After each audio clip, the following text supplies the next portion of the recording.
Selamat pagi teman-teman. Saat ini Anda dan saya berada di bagian barat Candi Sambisari, terletak beberapa meter di bagian bawah tanah. Candi Sambisari berlokasi di Purwomartani, Kecamatan Kalasan, Kabupaten Sleman. Untuk lengkapnya sudah ada Heswa di bawah. Iswa. Yo, kenapa? Candi apa nih? Wah, jadi Pak Dimas dan teman-teman, lihatlah ini adalah salah satu candi yang sangat indah dan megah dan juga terdapat di Yogyakarta.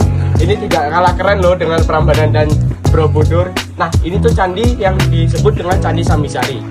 Dari mana tuh Candi Sambisari? Jadi Candi Sambisari itu merupakan candi peninggalan dari Kerajaan Mataram Kuno yang ada di Yogyakarta. Duh, itu di mana, Hes? Nah, teman-teman yang penasaran dengan lokasinya, ini tuh terletak di Dusun Sambisari, Desa Purwomartani, Kecamatan Kalasan dan Kabupaten Sleman. Oke. Nah, teman-teman semuanya, tahu nggak kalau Candi Sambisari ini tidak ditemukan karena melakukan penemuan atau apa-apa. Enggak loh teman-teman, tapi candi ini ditemukan karena ketidaksengajaan. Nah, itu karena apa sih? Jadi, pada tahun 1966, Candi Sambisari ditemukan oleh seorang petani yang bernama Arjo Wiono yang sedang mengolah tanah milik Karyo Inangun. Di situ saat dia sedang mencangkul, cangkulnya itu membentur sebuah batu yang ternyata itu berbentuk candi. Sehingga karena ketidaksengajaannya itu, ia segera melaporkannya dan penemuan ini pun dilanjuti oleh kantor cabang 1 yaitu Lembaga Peninggalan Purbakala Nasional. Nah, lalu penemuan ini pun dilakukan ekskavasi dengan bantuan oleh mahasiswa arkeologi dari Fakultas Sastra dan Kebudayaan Universitas Gadjah Mada. Lalu ekskavasi itu pun dilanjutkan pada tahun 1975 sampai 1977 gitu. Nah, setelah melakukan ekskavasi tersebut, ditemukan bahwa di Candi Sambisari ini terdapat candi induk, yaitu Candi Sambisari sendiri, dan 3 candi perwara, yaitu yang pertama di sana, yang kedua, dan yang ketiga. Nah, candi-candi ini ditemukan 6,5 meter di bawah permukaan tanah. Nah, setelah melakukan ekskavasi tersebut, dilakukanlah kembali ekskavasi pada tahun 1984 hingga 1985. Nah, dalam ekskavasi tersebut ditemukan lagi bahwa di masing-masing teras atau halaman candi ditemukan tangga yang digunakan agar kita bisa menaiki candi tersebut. Nah, lalu aslinya ini dibangun pada tahun kapan sih? Nah, aslinya ini diperkirakan semasa dengan Candi Pelausan, Candi Prambanan, dan Candi Sojiwan. Nah, itu terdapat pada abad ke-9.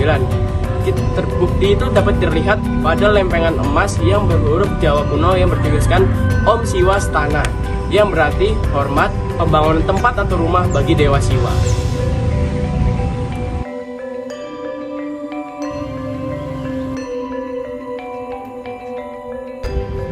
Candi Sambisari merupakan sekelompok percandian yang terdiri dari 1 candi induk dan 3 candi perwara. Terdapat pada bagian barat itu adalah pintu masuk untuk candinya. Di bagian bawahnya itu ada sesuatu yang unik, yaitu candi ini lays flat atau rata dengan tanah bagian bawahnya, sehingga tidak ada kaki-kaki untuk bagian struktur bawah candinya.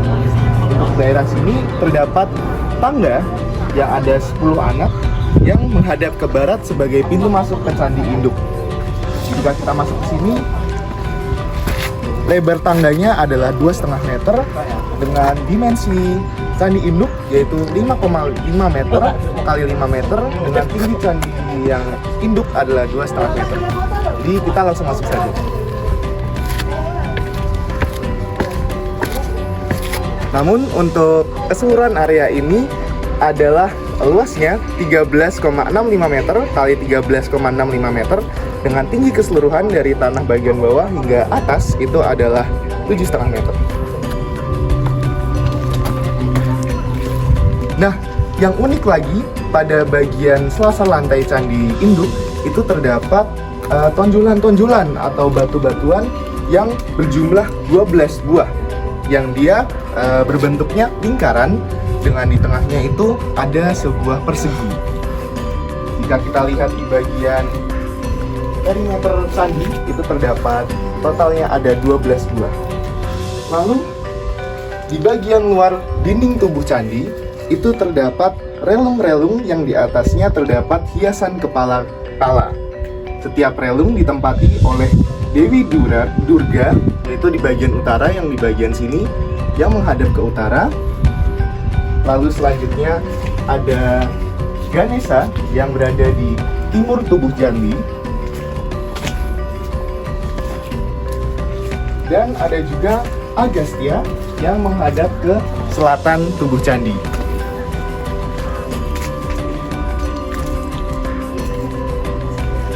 Nah, pada bagian depan pintu sini itu seharusnya terdapat dua relung lagi yang berperan sebagai penjaga di pintu sebelum masuk ke bilik. Namun sayangnya keduanya telah dicuri oleh orang sehingga space ini sudah kosong. Seharusnya ada relung lagi yang berperan sebagai penjaga, yaitu Mahakala dan Naniswara.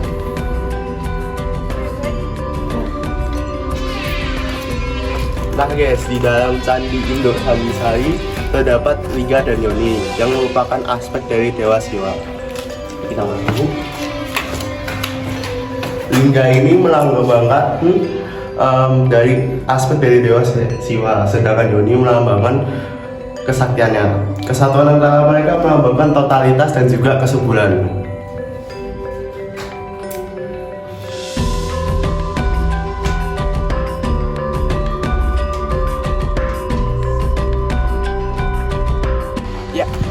Di depan Candi Induk Sambisari ini terdapat 3 candi perwara, di mana candi yang tengah ini berukuran 4,9 meter kali 4,8 meter, dan 2 candi lainnya berukuran 4,8 meter kali 4,8 meter.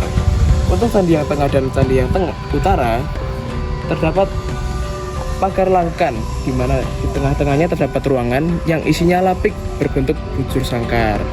Namun untuk candi yang selatan ini tidak ditemukan lapik di tengah-tengahnya. Ya.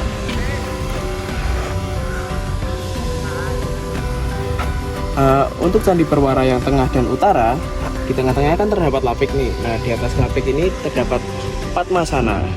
Sedangkan untuk candi yang di selatan ini tidak terdapat lapik dan tidak ada Padmasana di atasnya.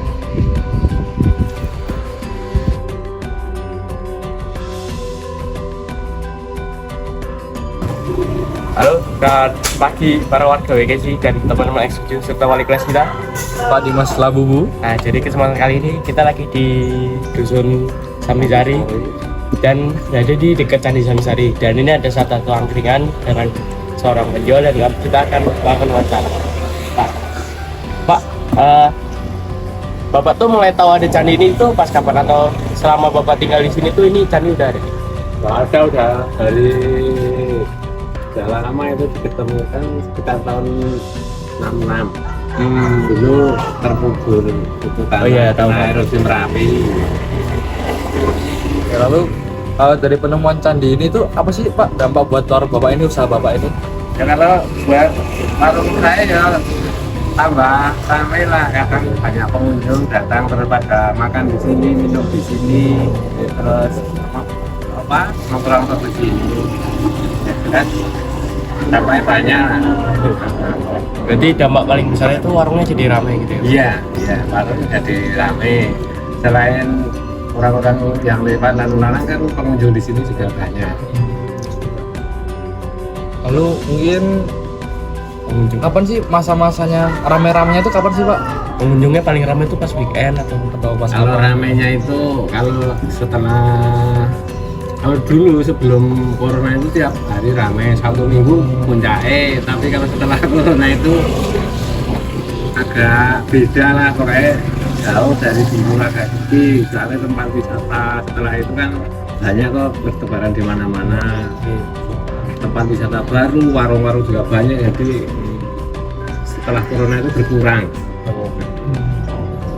Nah, biasanya pengunjungnya tuh paling ramai itu kayak kita seorang pelajar atau orang-orang dewasa Pak? Orang-orang biasanya itu pada liburan itu loh Mas, Sabtu Minggu itu keluarga. Oh iya. Kalau dulu sebelum corona itu banyak turis banyak. Oh, turis banyak? Dulu sebelum corona, karena setelah corona terus bandara sini pindah ke Kulon Progo jadi turis turunnya sana sini juga kena pengaruh jadi sepi. Turisnya juga makan di sini pernah, Pak? Ya banyak kan ada kayaknya pakai bus, pakai travel, pakai macam-macam. Dulu sebelum corona banyak tiap hari ada. Tapi semenjak corona jarang lah, ada lah 1-2 tapi nggak seperti dulu. Berarti dulu banyak penjual juga sebenarnya. Selain saya, ya banyak ini dari sini sebelah. Ini ada. Baik. Kalau aku sih, kalau dari saya Pak, mungkin apa keistimewaan candinya ini menurut Bapak? Yang bikin Bapak tertarik Iya. dari Candi Samisari. Ya di bawah itu kan lainnya tempat kan di atas ini kan di bawah jadi beda lah sama yang lain agak unik. Gitu. Ini pengunjung ramai soalnya sini letaknya strategi tempatnya kan nyaman. Ya, Aksesnya kemana-mana kan gampang kalau di sini. Beda sama yang lain gitu ya Pak ya? Nah yang lain kan agak masuk agak jauh. Mungkin kalau warungnya Bapak sendiri ini jualannya apa sih Pak? Menunya gitu. Ini macam-macam minuman juga banyak. Ini. Gorengan ya? Gorengan banyak. Joss teman-teman. Kucing, sate, ada indomie, ada nasi telur, macam-macam lah untuk kebutuhan orang lewat, untuk kebutuhan orang wisata, untuk kebutuhan orang-orang pada kerja. Gitu. Ya. Ini udah lama ini hampir 20 tahun. Baik gede. Siap. Terima kasih ya Pak. Iya, baik. Warga YKC, sekian dari pertanyaan-pertanyaan, semoga bermanfaat untuk kita semua. Terima kasih. Terima Tetap kasih. dalam. Ganesha merupakan anak yang tidak diinginkan oleh ayahnya. Namun, ibunya sangat menginginkan anak, sehingga Ganesha pun lahir dengan semata-mata atas keinginan ibunya yang ingin menjadi seorang ibu. Ganesha memiliki nama yang dapat dipecah sebagai berikut. Ga yang melambangkan kecerdasan atau budihi, sedangkan Na melambangkan kebijaksanaan. Inilah mengapa dia dianggap sebagai dewa kecerdasan. Agastya merupakan salah satu tokoh dari agama Hindu yang bertugas menyebarkan agama Hindu. Karena pengabdiannya Agastya terhadap menyebarkan agama Siwa, oleh karena itu Agastya dikenal sebagai salah satu aspek dari Dewa Siwa atau Siwa Maha. Dewi Durga merupakan istri dari Dewa Siwa yang dikenal memiliki banyak nama.